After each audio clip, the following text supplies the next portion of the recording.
विष्णुसहस्रनाम। ॐ वासुदेवो महाविष्णुर्वमनो वासवो वसु बालचन्द्रनिभो बालो बालभद्रो बालधिप बलिबन्धनकृद्वेद्वा वरेण्यो वेदवित्कवी वेदकर्ता वेदरूपो वेद्यो वेदपरिलुप्तता वेदांगवेत्ता वेदेशो बालाधरो बलार्दना अविकारो वर्षेशस्य वरुणो वरुणाधिप वीरः च बृहद्वीरो वन्दिता परमेश्वरा आत्मा च परमात्मा च प्रत्यगात्मा वियत्पर पद्मनाभ पद्मनिधि पद्महस्तो गदाधरा धराधरा परमः परमभूतश्च पुरुषोत्तम ईश्वरा पद्मजङ्घ पुण्डरीक पद्ममाला धरप्रिया पद्माक्ष पद्मगर्भश्च पर्जन्यः पद्मसंस्थिता अपारः परमार्थश्च पराण च परः प्रभु पंडितः पंडितस्य पवित्र पापमर्दका शुद्धः प्रकाशरूपश्च पवित्रः परिरक्षका पिपासवर्जिता पाद्या पुरुषः प्रकृष्टता प्रधानं पृथ्वीपद्यं पद्मनाभं प्रियपदा प्रियं वदा सर्वेश सर्वग्र सर्वविदित सर्वदा सुरा सर्वस्य जगतो धाम सर्वदर्शी च सर्वभृत् सर्वानुग्रहकृद्देव सर्वभूतहृदयस्थिता सर्वपूज्यस्य सर्वाद्य सर्वदेव नमस्कृतं सर्वस्य जगतो मूलं सकलो निष्कलो नला सर्वगोप्ता सर्वनिष्ठ सर्वकारणं कारणं सर्वाध्येय सर्वमित्र सर्वदेव स्वरूप प्रतिक्रका सर्वाध्यक्ष सुराध्यक्ष सुरासुर नमस्कृता दुष्टानां चाक्षुराणां च सर्वदा घान्तकोऽन्तका सत्यपालश्च सन्नाभ सिद्धेश सिद्धवन्दिता सिद्धसाध्य सिद्धि साध्य सिद्धो हृदयेश्वर शरणं जगतश्चैव श्रेयश्रेयस्त्वमेव च शुभकृच्छोभनं सौम्यं सत्यं सत्यपराक्रम सत्यस्य सत्यकल्पस्य सत्यविद सत्यदस्थता धर्मो च धर्मी च कर्मी च सर्वकर्म विवर्जिता कर्मकर्ता च कर्मैव क्रियाकार्य तथैव च श्रीपति निरपति श्रीमानं सर्वस्य पतिरूजिता सदेवानां पतिश्चैव वृक्षिणापतिरिन्दिता पतिहिरण्यगर्भस्य त्रिपुरान्तपतिस्तथा पशूनां च पतिप्रायो वसूनापतिरेव च पतिराखण्डल्यस्यैव वरुणस्य पतिस्तथा वनस्पतीनां च पतिरनिलस्य पतिस्तथा अनलस्य पतिश्चैव यमस्य पतिरेव च कुबेरस्य पतिश्चैव नक्षत्राणां पतिस्तथा औषधीनां पतिश्चैव वृक्षाणां च पतिस्तथा नागानां पतिर्कर्ष्य दक्षस्य पतिरेव च सुहृदां च पतिश्चैव नृपाणां च पतिस्तथा गन्धर्वाणापतिश्चैव असुराणापतिरुत्तमः पर्वतानापतिश्चैव निम्नगानापतिस्तथा सुराणां च पतिः श्रेष्ठः कपिलस्य पतिस्तथा लतानां च पतिश्चैव विरुथा च पतिस्तथा मुनीनां च पतिश्चैव सूर्यस्य पतिरुत्तमः पतिश्चन्द्रमसः श्रेष्ठं शुक्रस्य पतिरेव च ग्रहाणां च पतिश्चैव राक्षसाणां पतिस्तथा किन्नराणां पतिश्चैव द्विजानां पतिरुत्तमः सरितां च पतिश्चैव समुद्राणां पतिस्तथा सरसां च पतिश्चैव भूतानां च पतिस्तथा वेतलानां पतिश्चैव कुष्माण्डानां पतिस्तथा पक्षिणां च पतिश्रेष्ठं पशूनां पतिरेव च महात्मा मङ्गल्यो मेयो मन्दरो मन्दरेश्वरा मेरुमर्ता प्राणानं च माधवो मलवर्जिता मालाधरो महादेवो महादेवेन पूजिता महाशान्तो महाभागो मधुसूदन एव च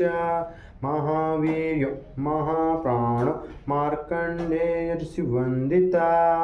मायात्मा मायया बद्धो मायया तु विवर्जिता मुनिस्तुतो मुनिमैत्रो महानसो महाहनु महाबाहुर्महादान्तो मरणेन विवर्जिता महावक्त्रो महात्मा च महाकायो महोदरा महापादो महाग्रीवो महामानी महामना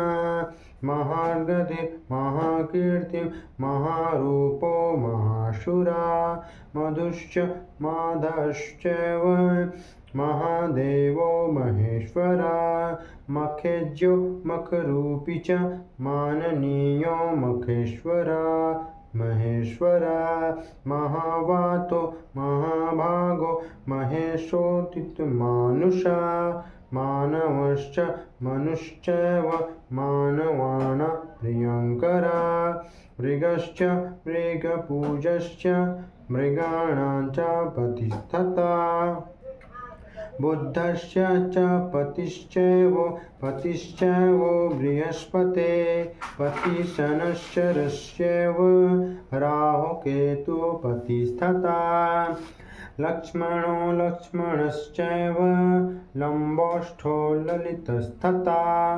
नानालङ्कारसंयुक्तो नानाचन्दनचर्चिता नानारसोज्ज्वलद्विक्त्रो नानापुष्पशोभिता रामो रमापतिश्चैव सभार्यः परमेश्वरा रत्नदो रत्नहर्ता च रूपी रूपविवर्जिता महारूपोग्ररूपश्च सौम्यरूपस्तथैव च नीलमेघनिभः शुद्धकालमेघनिभस्तथा धूमवर्ण पीतवर्णो नानारूपो ह्यवर्णका विरूपो रूपदश्चैव शुक्लवर्णस्थैव च सर्ववर्णो महायोगी यज्ञो यज्ञकृतदेव च सुवर्णवर्णवाश्चैव सुवर्णाख्यस्थैव च सुवर्णावयवश्चैव सुवर्णः वर्णमेखला सुवर्णश्चैव प्रदाता च सुवर्णेस्तथैव च सुवर्णस्य प्रियश्चैव सुवर्णाढ्यस्थैव च सुपर्णे च महापर्णे सुपर्णस्य च कारणं वैनतेयस्तथादित्य आदिरादिकरः शिवा कारणं महतश्चैव प्रधानस्य च कारणं बुद्धिना कारणं चैव कारणं मनस्थस्तथा कारणं चेतसश्चैव अहङ्कारस्य कारणं भूतानाकारणं तद्भुत कारणं च विभावशो आकाशकारणं तद्वत् पृथिव्याकारणं परम् अण्डस्य कारणं चैव प्रकृते कारणं तथा देहस्य कारणं चैव चक्षुश्चैव कारणम् श्रोत्रस्य कारणं तद्वत् कारणं च त्वचस्तथा जिह्वायाः कारणं चैव प्राणस्यैव च कारणं हस्तयोः कारणं तद्वत् पादयोः कारणं तथा वाचस्य कारणं तद्वत् पायोश्चैव तु कारणम् इन्द्रस्य कारणं चैव कुबेरस्य च कारणम् यमस्य कारणं चैव ईशानस्य च कारणम् यक्षाणाकारणं चैव रक्षसाणाकारणं परम् नृपाणाकारणं श्रेष्ठं धर्मस्यैव तु कारणम् जन्तूनाकारणं चैव वसूनाकारणं परम् मनुनाकारणं चैव पक्षिणाकारणं परम् मुनीनाकारणं श्रेष्ठं योगिनाकारणं परम् सिद्धनाकारणं चैव यक्षाणाकारणं परम् कारणं किन्नराणां च गन्धर्वाणां च कारणम् नदानाकारणं चैव नदीनाकारणं परम् कारणं च समुद्राणां वृक्षाणाकारणं तथा कारणं विरुद्धा चैव लोकानाकारणं तथा पातालकारणं चैव देवानाकारणं तथा सर्पाणाकारणं चैव श्रेयसकारणं तथा पशूनाकारणं चैव सर्वेशकारणं तथा देहात्मा चेन्द्रियात्मा च आत्मा बुद्धिस्थैव च मनसस्य तथैवात्मा चात्महंकरचेतस जाग्रतः स्वप्नस्वात्मा महदात्मा परस्तथा प्रधानस्य परमात्मा च आकाशात्मा ह्रीका तथा पृथ्व्या परमात्मा च रसस्यात्मा तथैव च गन्धस्य परमात्मा च रूपस्यात्मा परस्तथा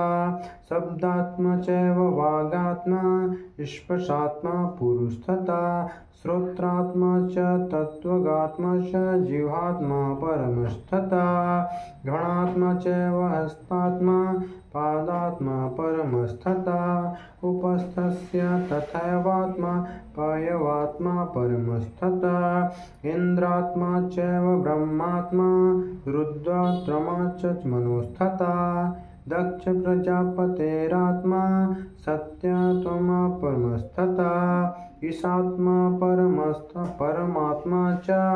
रौद्रात्मा मोक्ष विद्यति यत्नवाश्च तथा यत्नश्चुमि खड्गी मुरान्तका असुरान्तका प्रियपरिवर्तनशीलस्य यतीनां च हिते रता यतिरूपी च योगी च योगी ध्येयो हरिषिति संविन्मेधा च कालश्च उष्मावर्षमतिथिस्तथा संवर्तरो मोक्षकरो मोहप्रध्वंसकस्तथा मोहकर्ता च दुष्टानां माण्डव्यो वड्वामुखा संवर्तकालस्कर्ता च गौतमो भृगुरङ्गिरा अत्रिर्वसिष्ठपुलस्तस्य कुत्स एव च याज्ञवल्क्यो देवलस्य व्यासस्यैव पराशरा सर्मदश्चैव गाङ्गेयो ऋषिकेशो बृहस्पवा केशवः क्लेशहन्ता च सुकर्णकर्णवर्जिता नारायणो महाभागा प्राणस्य पतिरेव च अपानस्य पतिश्चैव व्यनस्य पतिरेव च उदानस्य पतिश्रेष्ठः समानस्य पतिस्तथा शब्दस्य पतिश्रेष्ठः ईश्वरस्य पतिरेव च रूपाणां च पतिस्वाद्य खड्गपाणिर्हल्याधुः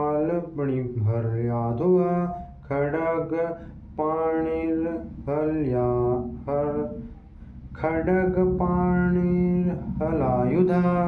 चक्रपाणिकुण्डली च श्रीवत्साङ्कस्थैव च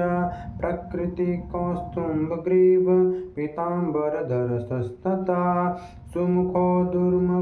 दुर्मुखुश्चैव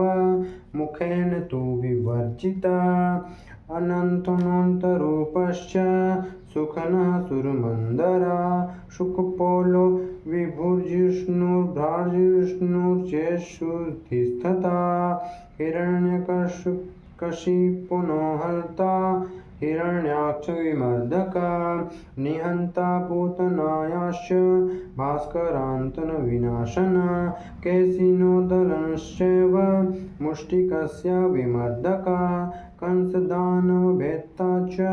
चारुणस्य प्रमर्दक अरिष्टस्य निहन्तश्च अक्रूरप्रिय एव च अक्रूररूपश्च अक्रूरभ्रूप्रियवन्दिता भगवान् भानुस्तथा भागवतः स्वयम् उद्धवस्योद्धवस्येषो युद्धनवेन विचिन्तिता चक्रधृक्चञ्चलश्चैव चलाचलविवर्जिता अहङ्कारोपमिश्रितं गगनं पृथ्वीजलं वायुश्च शुष्कस्तथा श्रोत्रं जीवाञ्च घ्राणमेव च वाक्यपाणिपादवजवनः पायुपस्थतैव च शङ्करश्चैव सर्वस्य क्षान्तितः क्षान्तिकिन्नरः भक्तिप्रियस्तथा भर्ता भक्तिमान भक्तिवर्धन भक्तस्तुतो भक्तपरा कीर्तिदः कीर्तिवर्धन कीर्तिदीप्ति क्षमा कान्तिर्भक्तिश्चैव दयापरा दानं दाता च कर्ता च देवदेवप्रिया शुचिमान् सुखदो मोक्षं कर्मश्चार्थ सहस्रपात् सहस्रशीर्षा वैद्यश्च मोक्षद्वारं तथैव च प्रजाद्वारं सहस्राक्ष सहस्रकर एव च शुक्रश्च सुकिरीटी च सुग्रीवः कौस्तुभस्तथा प्रद्युम्नश्च निरुद्धश्च हयग्रीवश्च सुकरा मतश्च परशुरामश्च प्रह्लादो बलिरेव च शरण्यश्चैव नृत्यश्च बुद्धो मुक्तः शरीरभृता खरदूषणहन्ता च रावणस्य प्रमर्दन सीतापतिश्च विष्णुर्भर्तश्च तथैव च कुम्भेन्द्रनिहन्ता कुम्भकर्णप्रमर्दन नरान्तकान्तकश्चैव देवान्तकविनाशन दुष्टा च सुहन्ता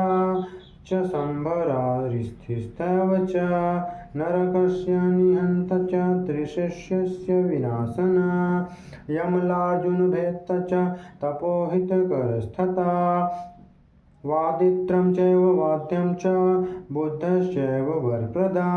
सारप्रियः सारं कालहन्त्री निकृन्तन अगस्त्यो देवलश्चैव नारदो नारदप्रिया प्राणोपानस्थाव्यानो रजसत्त्वं तमः शरद उदानश्च समानश्च भेषजं च भिषक तथा कुटस्य स्वच्छरूपश्च सर्वदेहविवर्जिता चक्षुरिन्द्रियाणिश्च वागीन्द्रियविवर्जिता हस्तेन्द्रियविनिश्च पादभ्यां च विवर्जिता पायुपयुस्थविहीनश्च महातापविवर्जिता प्रबोधेन विहीनश्च बुद्धयो चैव विवर्जिता चेतसा विगतश्चैव प्राणेन च विवर्जिता अपानेन विहीनश्च व्यानेन च विवर्जिता उदानेन विहीनश्च समानेन विवर्जिता आकाशेन विहीनश्च वायुना परिवर्जिता अग्निना च विहीनश्च उदकेन विवर्जिता पृथ्व्या च विहीनश्च शब्देन च विवर्जिता स्पर्शेन च विहीनश्च सर्वरूपविवर्जिता रागेण विगतश्चैव अघेन परिवर्जिता शोकेन रतिश्चैव वचसा परिवर्जिता रजो विवर्जितिश्चैव विकारः षड्भिरेव च कामेन वर्जितश्चैव क्रोधेन परिवर्जिता लोभेन विगतश्चैव दम्भेन च विवर्जिता सूक्ष्मस्थैव चैव सूक्ष्मश्च स्थूलास्तु स्थूलस्तथा विशारदो बालाध्यक्ष सर्वस्य क्षोभकस्तथा प्रकृते क्षोभकश्चैव महत क्षोभकस्तथा भूतानां क्षोभकश्चैव बुद्धेश्च क्षोभकस्तथा इन्द्रियाणां क्षोभकश्च विषयक्षोभकस्तथा ब्रह्मणः क्षोभकश्चैव रुद्रस्य क्षोभकस्तथा अगम्यश्चक्षुरोधश्च श्रोत्रगम्यस्थैव च त्वचानगम्य कूर्मश्च जिह्वाग्राहस्थैव च घ्राणेन्द्रियागम्य चैव वाचाग्रहस्थैव च अगम्यश्चैव पाणिभ्यां पादगम्यस्थैव च अग्रहो मनश्चैव बुद्धयाग्रहो हरिस्तथा अहं बुद्ध्या तथा ग्राहश्चेतसाग्राह एव च शङ्खपाणिश्चाव्ययश्च गदापाणिस्थैव च शाङ्खपाणिश्च कृष्णश्च ज्ञानमूर्तिपरन्तप तपस्वी ज्ञानगम्यो हि ज्ञानी ज्ञानविदेश च ज्ञेयश्च ज्ञेयहीनश्च ज्ञप्ति ज्ञानरूपका भावो भव्यो भवकारो भवनो भवनाशन गोविन्दो गोपतिर्गोपा सर्वगोपी सुखप्रदा गोपालो गोगतिरश्चैव गोमतिर्गोधरस्तथा उपेन्द्रस्य नृसिंहस्य सौरिश्चैव जनार्दन अरण्यो बृहद्भानुर्बृहद्दीप्तिस्तथैव च दामोदरस्त्रिकालश्च कालज्ञकालवर्जिता त्रिसन्ध्यो द्वापरं त्रेता प्रजाद्वारं त्रिविक्रम विक्रमो दण्डहस्तश्च होक्दण्डी त्रिदण्डधृक् सामभेदस्थोपाया सामरूपी स सामग सामवेदो अथर्वश्च सुकृतः सुतरूपण अथर्ववेदश्विश्चैव यथार्वाचार्य एव च ऋग्रूपी चैव ऋग्वेदेषु प्रतिष्ठता यजुर्वेत्ता यजुर्वेदो यजुर्वेदविदेकपात् बहुपाश्च सुपाश्चैव तथैव च सहस्रपात् चतुष्पाश्च द्विपाश्चैव स्मृतिन्यामो यमो बली सन्न्यासी चैव सन्न्यास्तृराश्रम एव च ब्रह्मचारी गृहस्थश्च वानप्रस्थश्च भिक्षुका ब्राह्मणं क्षत्रियो वैश्य शूद्रो वर्णस्थैव च शीलदः शीलसम्पन्नो दुःशीलपरिवर्जिता मोक्षाध्यात्मसमाविष्टि स्तुतिस्तो तथा पूजका पूज्यो वाक्यकरणं चैव वाच्यं चैव तु वाचका वेत्ता व्याकरणं चैव वाक्यं चैव च वाक्यतवित् वाक्यगम्यतीर्थवासी तीर्थस्थी स तीर्थवित् तीर्थादिभूतसाङ्ख्यस्य निरुक्तं त्वदिदैवतं प्रणवः प्रणवेश्य प्रणवेन प्रवन्दिता प्रणवेन च लक्ष्यो वै गात्री च गदाधरा सालग्रामनिवासी च सालग्रामस्थैव च जलासायि योगसायि शेषसायि कुशेशया महेभर्ता चकार्य च कारणं पृथ्वीधरा प्रजापति शाश्वतश्च काम्यं कामिता विराटः सम्राट पूष तथा सर्गो रथस्य सारथिर्बलं धनप्रदो धन्यो यादवाना हिते रता अर्जुनस्य प्रियश्चैव अर्जुनो भीम एव च पराक्रमो निर्विशेषः सर्वशास्त्रविशारदा सारस्वतो महाभीष्म पारिजातहरस्तस्तथा अमृतस्य प्रदाता च क्षीरोदक्षीरमेव च इन्द्रात्मजस्तस्य गोप्ता गोवर्धनस्तथा कंसस्य नाशनस्त्वन्द्विष्टिस्तुपो हस्तिनाशन शिपिविष्ट प्रसन्नश्च सर्वलोकार्तिनाशन मुद्रो मुद्रकरश्चैव सर्वमुद्राविवर्जिता देहि देहस्थिश्चैव देहस्य च नियामक श्रोत्राश्रोत्रियहन्ता च श्रोत्रव्यश्रवणं तथा त्वक्तिस्थस्थस्पर्शित्वा स्पर्श्यं च स्पर्शनं तथा रूपद्रष्टा च चक्षुस्थ्यो नियन्ता चक्षुस्थस्तथा दृश्यं चैव तु जिह्वास्थो रसज्ञश्च नियामका घ्राणस्थो घ्राणकृत घ्राणता घ्राणेन्द्रियनियामका वक्स्थो वक्त च वक्तव्यो वचनं वदनियामका प्राणिस्थशिल्पकृच्छिप्लो हस्तस्योश्च नियामका पदव्यश्चैव गन्ताश्च गन्तव्यगमनं तथा नियन्ता पादयोश्चैव पाद्यभाग च विसर्गस्य नियन्ता च ह्युपस्थस्य सुखं तथा उपस्थस्य नियन्ता च तदानन्दकरश्च शत्रुघ्नकार्तिवीर्यश्च दत्तात्रेयस्थैव च अलर्कस्य हितश्चैव कार्तवीर्यनिकृन्दनः कालनेमिर्महानेमिर्मेघो मेघपतिस्तथा अन्नप्रदोन्नरूपी च अन्नदोन्नप्रवर्तका धूमकृधूमरूपश्च देवकी पुत्र उत्तम देवक्यानन्दनो नन्दो रोहिण्या प्रिय एव च वासुदेवप्रियश्चैव वासुदेवसुतस्तथा दुन्दुभिर्भाष्वरूपश्च पुष्पहास्थस्थैव च अट्टहासप्रियश्चैव सर्वाध्यक्षचरोचर अच्युतैव सत्येश सत्यायाश्च प्रियो वर रुक्मिण्याश्च पतिश्चैव